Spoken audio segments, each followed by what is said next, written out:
You're watching Stewart Spotlight Podcast live with your host, William Stewart Jr. with topics of everyday life.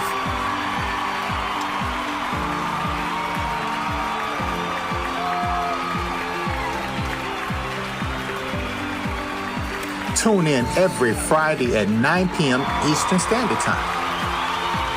Live streaming on Facebook and YouTube. Today's guest, LaQuinta Dunlap. I did it. Passed the NCLEX exam. Now sit back, relax, and enjoy another episode. Now your host, William Stewart Jr.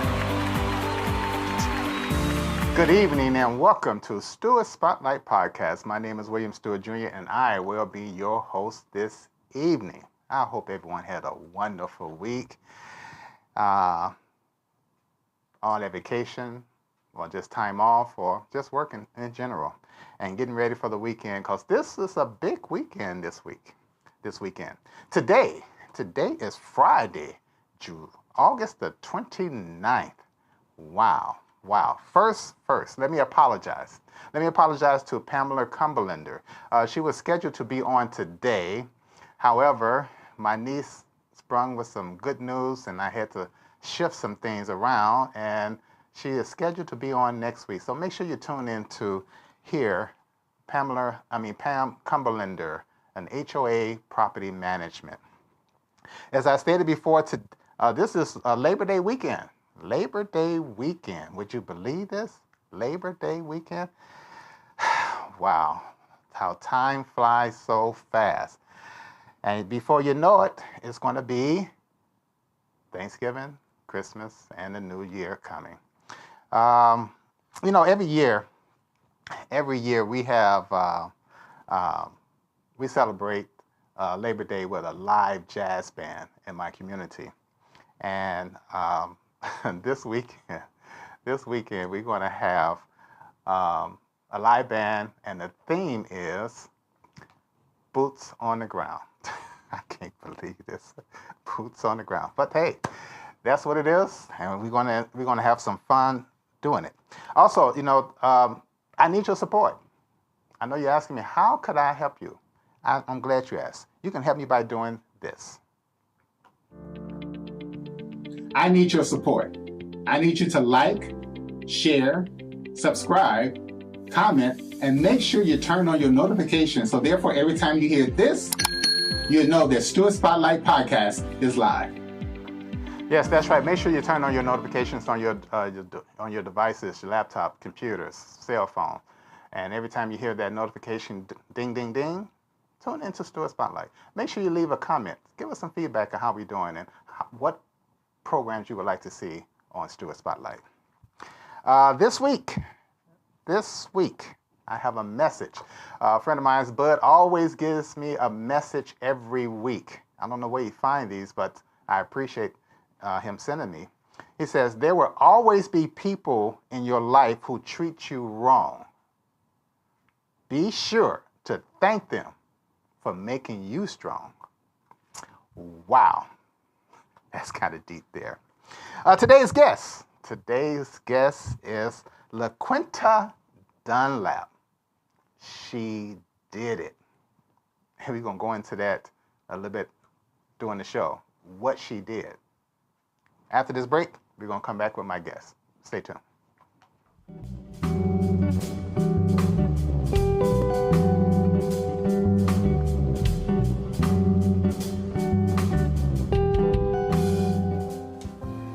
Hi, my name is William Stewart Jr. I'm the host of Stewart Spotlight Podcast. How would you like to be a guest on my show? If you have gone through something, came out of something, and just want to share it, we would love for you to be a guest to discuss any topic related to your situation. Your insight of experience, wisdom, knowledge would be invaluable to our viewers. Who knows? by sharing could help someone who may gone through what you came out of. Sharing is caring. So give us a call, 888-552-1944, so we can schedule you on the next Stewart Spotlight podcast. Yes, that's right. Sharing is caring. Make sure you give us a call at 888-552-1944 and be my special guest. Let's talk about some things. As I stated before, my special guest, there's so much to talk about her, but I'm going to let her talk about herself. Without further ado, let's welcome my special guest, LaQuinta Dunlap. LaQuinta. Hi, how are you? How you doing? Hello, everyone. I'm doing well. As to be expected. Okay, that'll work too. So I want to thank you for coming on the show, and had to shift some things around when you gave me that exciting news. And so you doing okay? Yes, I'm doing well. Okay. I have a disclaimer to put out there first. LaQuinta Dunlap is my great niece. She is my great niece. And about a month ago, if you looked at my program, I had her brother on there, Joaquin Holly. And he's my great nephew, and he had a great story to tell. He has a great story to share as well. And I want you to check it out. My niece and her brother has been going through a lot. And I'm so proud of them, and doors are beginning to open up for them both. And I can't say too much, but God is in the workings. So, LaQuinta, you done it. Yes, I did. How you feeling about it? Great. I could have been more. I felt like if I would have passed previously, I thought about all the things that I would have possibly done, but now it feels different to just not be able to grab a book, reach for a laptop, just taking everything in as it comes. Okay, now people might be wondering, what did you do? LaQuinta will become a RN. She passed the NCLEX test, and I'm just so proud of her. And so let's.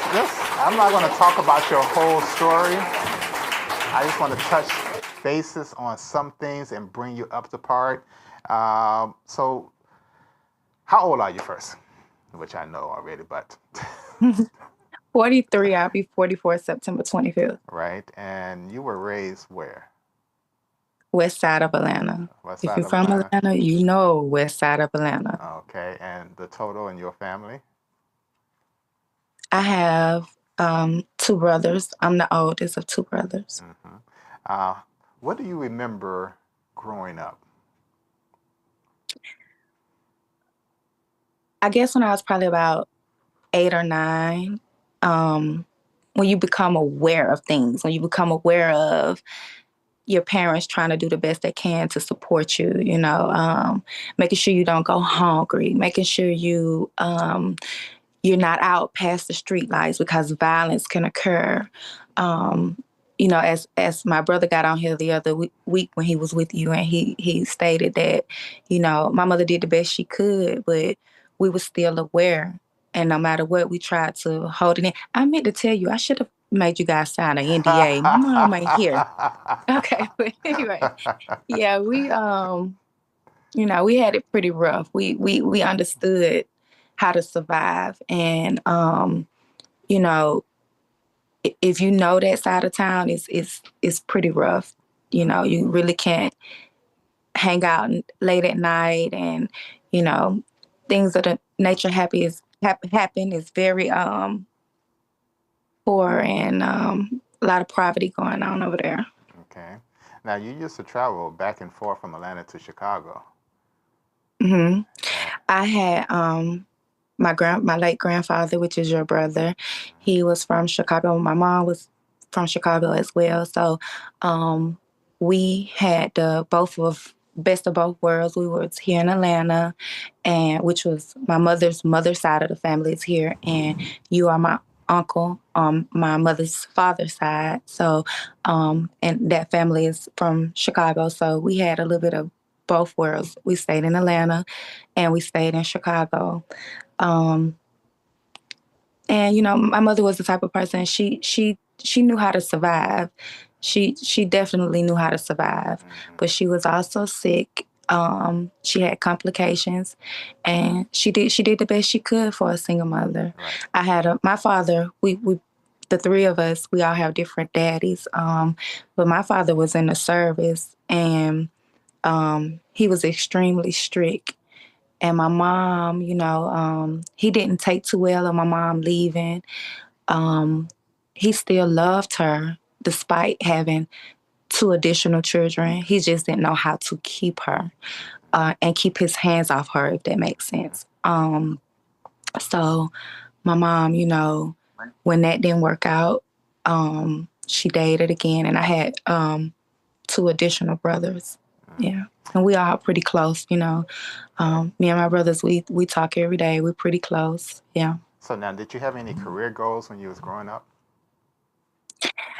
I wanted to be like my mom, so to speak. I saw the struggles that she had. She worked night shift at back in the day it was Circle K. She worked Mm-hmm. night shift with her mom at Circle K, and she had dreams of becoming a nurse. I would see my mom come home, tired on her feet from working, from studying, and taking care of small children. Right. So I used to be like, oh, that's my Shira. I'm gonna grow up and be just like her. Um, but things didn't happen. I remember my mom going to nursing school, but Mm-hmm. I don't think she quite finished. Mm-hmm. You will have to fill me in on that. You're Right. her uncle, Uncle. but you guys were close in age, right? And hung Yes. out, Right. yeah. Right. So now, when you were in high school and um, you passed high school, there was a gap between the high school and going to college. What did you do in that? Hmm. What did you do in that time frame? Well, I took care of my mother fell sick, so I had to grow up pretty fast. I had to be the big sister, the mother. Mm-hmm. Me and the one that was on your show, we're 3 years apart. So he and I, we kind of understood the balance of trying to hold it together. But we also had an additional brother, my younger brother. We're 9 years apart. So imagine being 12 or 13 or something like that, and trying to change his pamper and, you know, make sure we got a hot meal and our clothes and stuff cleaned and washed for school, so it can make it a little bit easier on my mom. Mm-hmm. So, and I did. Right out of high school, I went back to school a little while afterwards, and I pursued dental assistant. I was trying to get in medical school at the time, but it was offered for medical assistant or dental assistant, and the medical assistant side was already booked up. So I said, I'm gonna get in some kind of way, and I went down the dentistry path. So now, once you went down the dentistry path, how long did you stay in that path before you decide, okay, I want to do something more or better? I kind of got stuck in this. I knew in the back of my mind that I wanted to further my education. I Mm-hmm. just didn't know at what point in my life did I needed to break from it. And I kind of stayed at this one company for about 14 years. Awesome. I made some wonderful dentists. We're still good friends to this day. Um, and I guess I kind of started seeing all the signs. I did everything in the back office that I could possibly learn. I was very effective with learning how to do sedation, oral surgery. Mm-hmm. I even taught dental assistant to a few students that was working there that later became on to be employed there. And I started realizing, like, I got called in the office one time and it was like, "Oh, you're not gonna make any more money. You might want to climb up the ladder." And I'm like, I never wanted to do management or sit at the front desk. I like clinicals, the back Mm-hmm. area. So I said, only other option is to go to school. And it didn't hit me right at that moment, but I was in the middle. It was three stations as a dental assistant, and it was one I never forget to this day. I was in the middle of two older young ladies. and we was chair siding next to each other. I saw one get up. She went through nursing school. She left. The other one, Simone, she sat next to me. Very good lady. We still good friends to this day. And I saw her get up, grow, and go through the nursing field. So I said, now it's my opportunity. I gotta go ahead and break away. And I started my prerequisites at Georgia State, which was 2 years. And I wanted to stay at Georgia State and finish out my nursing career, but it was a long waiting list for up and coming students.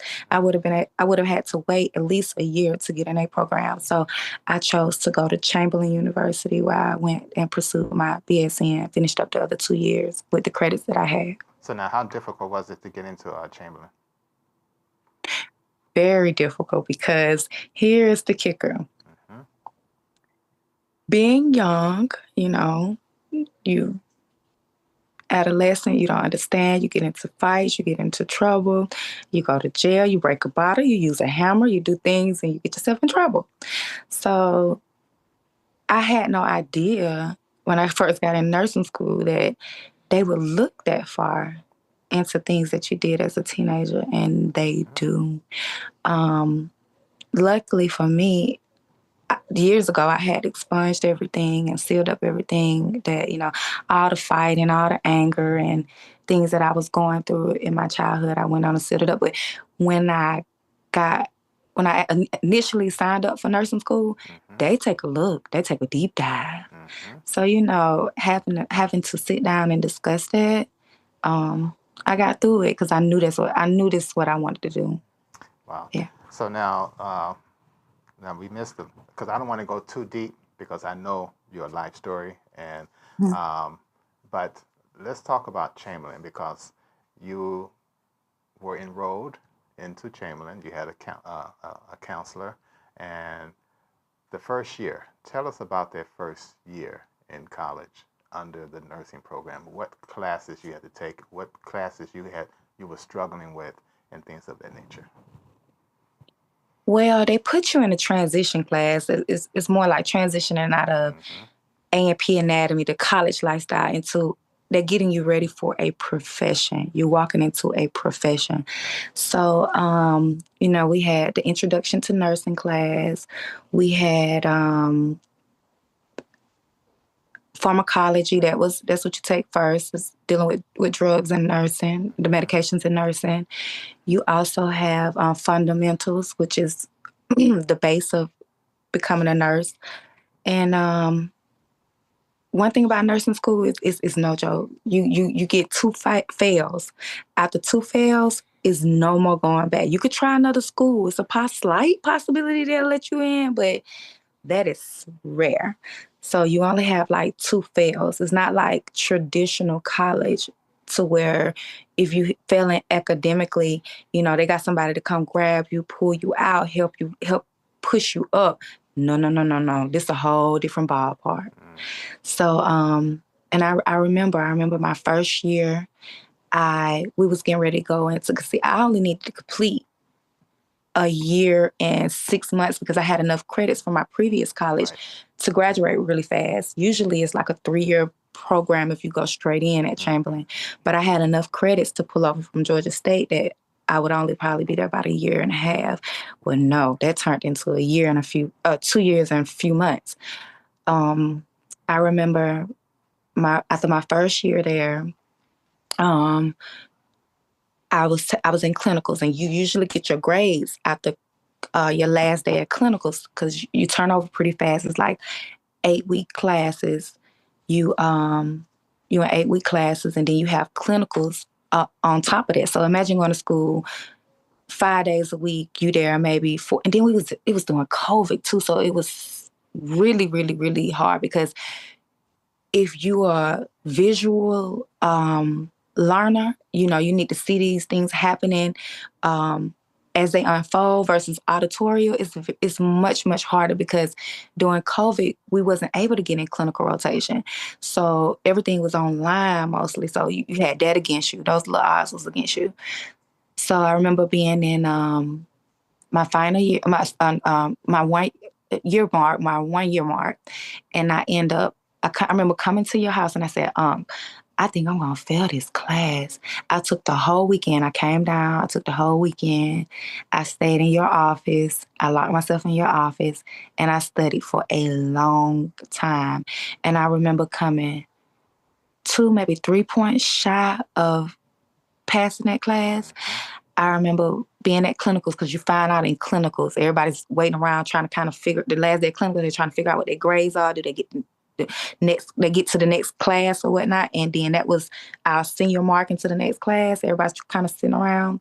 And it was 6 girls that passed. And I was the 7th one that failed. I was the only one that failed. We was at clinicals in Dunwoody. We was at a Jewish resident home. I remember walking outside and the other 6 girls, they was like, hey, we can ready to go to the Mexican and celebrate, do you want to come? I was like, no, I can't. It's not in me. I remember calling my boyfriend on the phone. I'm telling him, like, I didn't make it. I didn't get to become a senior, I don't know what to do. So he drove over. We went to Chick-fil-A. We sat in the parking lot. I just cried. I was like, 2 points, maybe 3, whatever. I was like, they could have scraped that from somewhere. Like, I worked my butt off. And he was like, no, just you got to get back on it. Don't stop, get back on it. And so that I faced that failure. So you have to, when you fail, you have to sit out 4 months. Okay, so now that delays you, right? So if you got to anticipate the time on graduating, you got to start over. So you sit out for 4 months, then you have to wait on them to make a decision to let you back in. Okay. Now, let's put a pin to that right quick because we're missing a gap here because you graduated with your BS from Chamberlain, but you waited a whole year before you took the test. Correct. The NCLEX? Yes, the NCLEX. That you waited a whole year before you took it, correct? I didn't wait. Maybe about like 9 months or so. Okay. About, yeah, so now, so to speak. Now, isn't that difficult? Because when it's fresh in your head, in your mind, isn't it better just to take the test versus letting it linger and then take it? Right. I remember you was trying to tell me that. When I graduated, I remember we had a big party at your house and you told me, you said, go on and get back on that.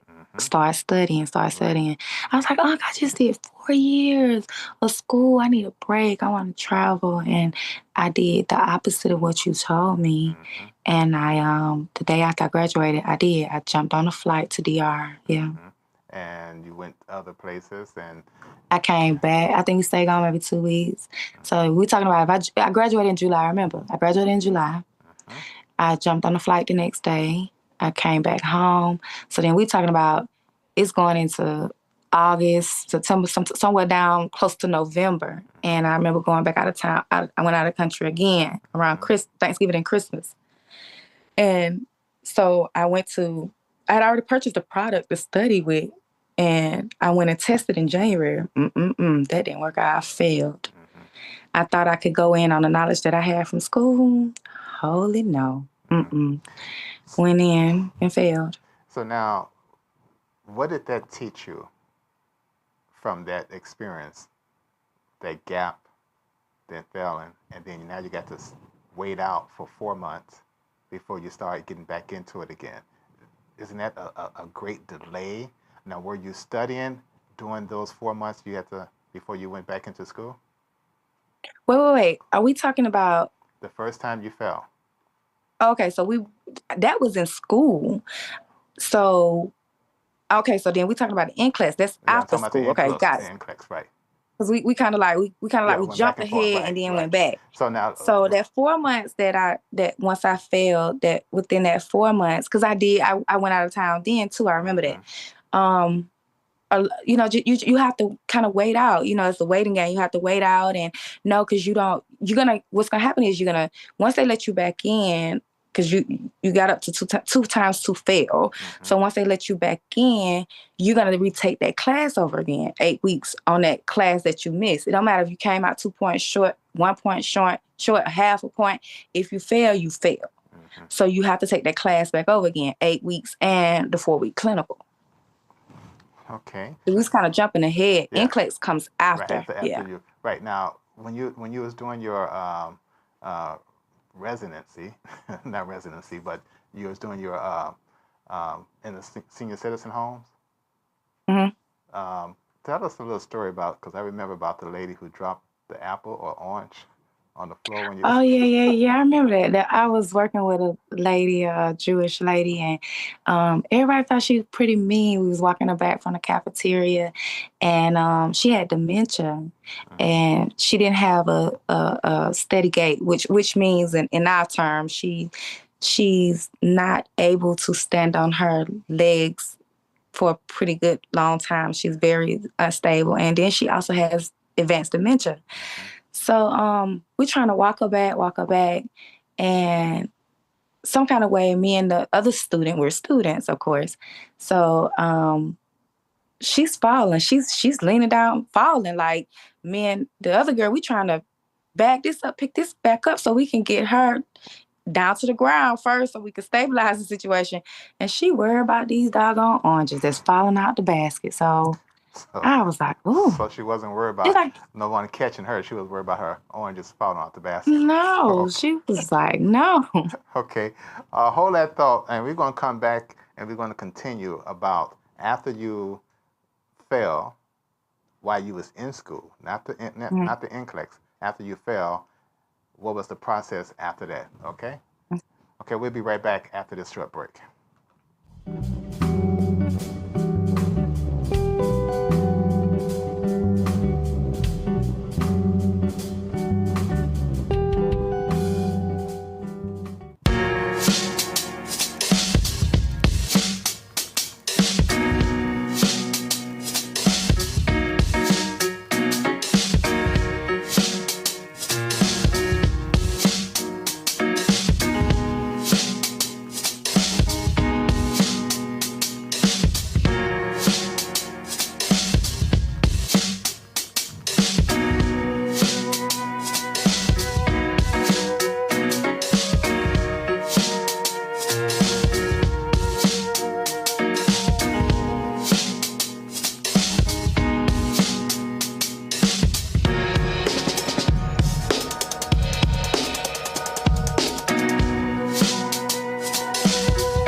And we're back with LaQuinta Dunlap.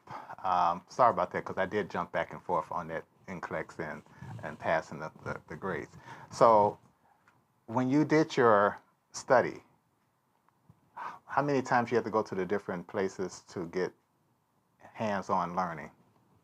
Okay, so once I passed in the middle of my, once I failed in the middle of my halfway mark, Hmm. I also had another experience.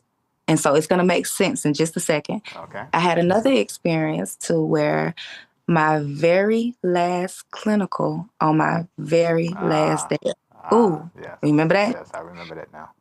I Hmm. I had a situation occur to where um, a few of us, about four girls, we was at clinical rotation. We was at DeKalb Hospital, Emory, and we was excited. We it was like our second time coming in the hospital from COVID. It's our last day. We getting ready to get signed off. We're about to be nurses, and our teacher had already leaned out. She was getting ready to sign off on all our paperwork. Last day, last hour. So she had already leaned outside the door and told us we was too loud. We was excited. She told us we was too loud to calm down. Well, we took a photo on a unit, the four of us. We took a photo on a unit, and the charge nurse from the hospital, not our professor, she walked by and saw us with our phones out, and she told our professor.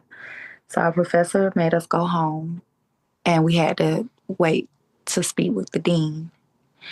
Okay, now, so this is a whole different ballpark because this is not an academic failure now. This is a conduct issue, right? Okay. So I remember going in the office with the dean the next day. Is 3 Black girls, 3 African American girls, including myself, and 1 Asian girl. And the professor asked us, did this make it online? And we like, no, we got caught before we even, once we clicked, we got caught. Nothing went online or anything like that. So the decision was made that I remember the professor telling us, the dean telling us, you guys gonna be nurses. It just won't be this. It just won't be this time. It just won't be today. I cried. I remember calling you. I called on some prayer warriors. And I'm telling you, you sent me this lady. And I said, she's an angel. Dr. Betty Gammon. I'm going to say her name again. Dr. Betty Gammon. She's an angel. Like, she helped me through this process. She's always opened her door for me. She plays a special place in my heart. She's almost like, I'm a girl that like to get my hair done. She's one of them ones I got to keep the hairdresser around. So she has to stay around. She changed her number. I know you listening, doctor. You need to take me with you. She's special. Like she helped me out a great deal through this. My cousins, my aunt, my cousin Ed, you, everybody got on, board with the letters to help get me back in school because it was being made. Now, this is, like I say, it's not an academic failure. This is a behavior conduct issue. So it plays a whole different ballpark as to what that's going to look like for me in the future. So I remember everybody had to write a letter and stuff. Because basically in the hospital, it's a HIPAA law, and you cannot take pictures. And there's a dress code also when you're working in the hospital. It's about the socks or the stockings or something of that nature. White socks. Well, that's when you're a student. Yeah, they want you to have white socks. Okay. And by taking a picture, and which caused a big damage in your path, so you learn. Now you have to wait again to get. Oh, that was a different type of wait. Yeah, because you're talking about 4 months out, and then am I gonna be able to get back in on my last class? Yes. And I was just like, I can't do this. Like, and then I lost friends because all of it, we couldn't even talk. Neither one of us could talk to each other, try to get our story together because we didn't. I think our professor even got in trouble too because you're not supposed to have the phones on the unit, first of all. But our professor was the type of person, if she got students on the unit, she's not going to come looking for us. She told us, keep our phones in our pocket. She'll text us if we need her. But that still don't, differentiate the fact that we had our phones out on the unit. Right. That was our fault. Okay. It was supposed to be used with discretion. Okay. So basically you had a lot of mentors, and you had a lot of struggling in school as well. So do you recall some of your roughest class that you had to take? Your toughest class? Because I remember I was one of your patients when you came over to the house, and you had to demonstrate as being a nurse what to do, following the guidelines, open up the door, shutting the drapes. Only thing you didn't do, I wasn't going to allow you to stick any needle in me. So that was out of the question. So, but it was really interesting. We should have found that video because I remember my professor that gave me the grade. She said, you was hilarious.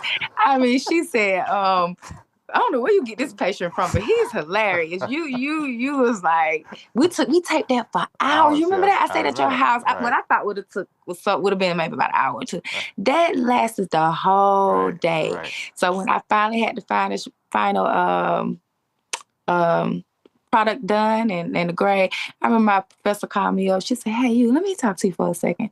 She took me to the side. She said, your uncle funny. We should have filled that video up. Yeah. I couldn't find it. I was looking for it prior, but I couldn't find it. So now you went through all of this, all the ups and downs. You have identified some of your mentors who helped you out throughout your path, and then you took the test. How many times did you take that test, the NCLEX test? This was the fourth time. Fourth time. And because I remember the call. You called and you spoke with me and you said, well, I don't know if I passed or not. Mm-hmm. And you said, I just, you were sounding down, but you didn't know you had passed, but you Mm-hmm. were just feeling it some way that it wasn't clicking. How did you feel when when you received that text that you had passed? What was that Well, true? this is what happened. So the first time I didn't study quite well because remember this is what draws us back into what we was talking about earlier. Mm-hmm. I traveled the country Right. a couple of times and I tried to test in January off the knowledge that I had from leaving school, and that wasn't working because, like I said, you have to get in there and do what you need to do. Mm-hmm. So my second and third time around, I sat down and I studied. I did everything I could do. I quit my job. I quit my job back in last November. I quit my job. I was working full time. I was working $28 an hour.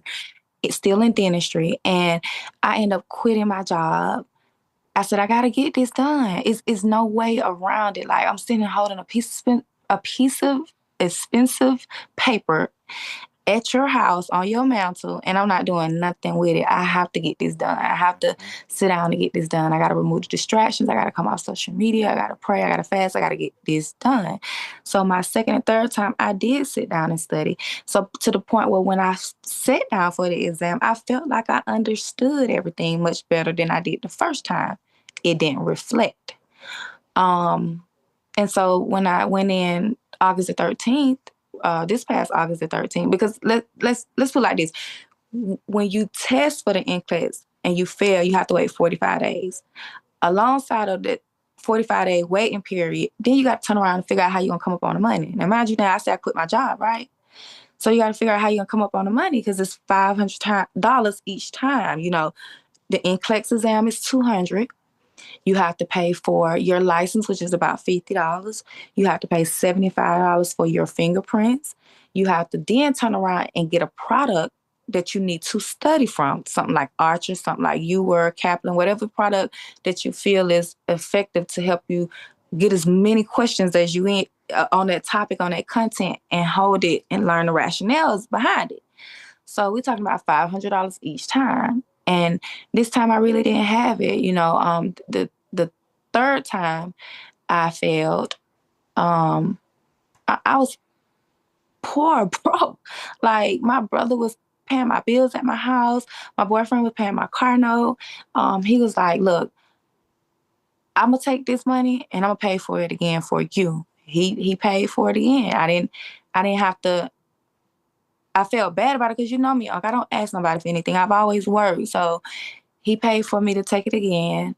Um, I went and got a spiritual reading, just something that I wanted to have for me because I needed to understand what was wrong with my brain, what was going on, why wasn't I holding anything? And, as I got the understanding from my reading, like you have to take away, you got to cut the social media, you got to cut your phone off, you got to shut everything off and focus, Now, you know? now, don't that sound so familiar? Mm-hmm. And what did I tell you at Mm-hmm. the very, very beginning? Sit down and get it done. You told me that. Several I learned times. the hard belt then. You Mm-hmm. understand? I learned the hard belt. I said, I got this. I done graduated. I done gave you this 4-year degree. Cause let me tell y'all, my uncle is like my father. He stepped in that role. My father's deceased. So you're like that person that stepped in as a father figure. So I respect your decision. I respect what you say. We had those difficult conversations. We had those great conversations. But I know it's still all love at the end of the day. So I respect what you told me. I just didn't listen. I wanted to, man. And it wasn't that. It was more so like I just finished a 4-year degree. I accomplished a lot. I'm gonna get this test done. But no, you got to study some more. Mm-hmm. So I went in on the fourth try, and I was always told that when you pass, you can see that your license is on the board the next day, and you'll get an email. Well, that didn't happen that next day. I remember sitting up there. My brother said, "Go up there and sit with Mama at the graveyard. Go talk to your mama. Sit up there." Cause he got tired of me talking. The one that was on your show, yeah. He goes, "Go up there and sit at the graveyard with Mama. Talk to Mama." Open it up in front of mama. I guess he was just trying to brush me off. He had heard enough of me. Well, I didn't receive an email, and I didn't have a license on the board. So I was like, you know what? That's when I called you. I said, listen, I gotta go. I gotta keep moving on. I'm gonna have to probably step back in dentistry. I don't have no money. I'm exhausting my funds. I'm only gonna get this one more shot. Like I was really I had got paid so this was the 13th. That was what, the Wednesday or Thursday I took it. Mm-hmm. And so I had got paid this coming past Friday. And I said, well, I'm going to go on and pay the $200 again. Let me work this $500 out again. Let me try to go on and get it together because I'm only working 2 days a week at an implant office. Let me see, can I get it together?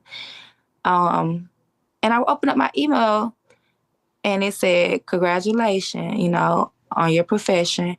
It's just going to take a minute, 6 to 8 weeks, because I tested in Chattanooga. It was nowhere to test here in Georgia. It was booked up for August, and I knew I didn't want to wait till September to test. I wanted that information put out and done. So it's going to be about 6 to 8 weeks before I get it here in Georgia. So, but once again, once you open it, how did you really, really feel? Was you excited? Or you just like, okay, I'm finished, I'm passed, let me move on? When I saw them 4-letter words that didn't say fail and it said pass, the whole different 4-letter words, I was like, oh my God, I did it. Like, thank you, God. Thank you, Mom. Thank you, family. Thank you, everybody. I mean, I did it. Like, this can be done. Mm-hmm. This is done. Yeah. It's by listening, in which people that really don't know the whole story behind it, we're just getting bits and pieces of it. But from what you went through, it could really motivate someone else.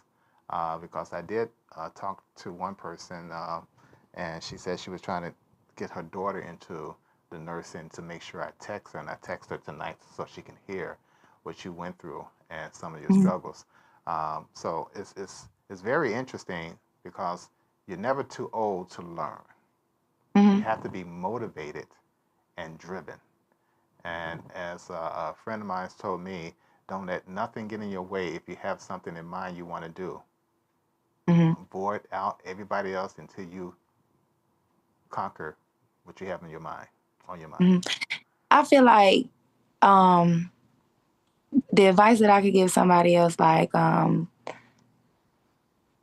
if you know that it's something that you want to do it, because it's for you. It's for no one but you.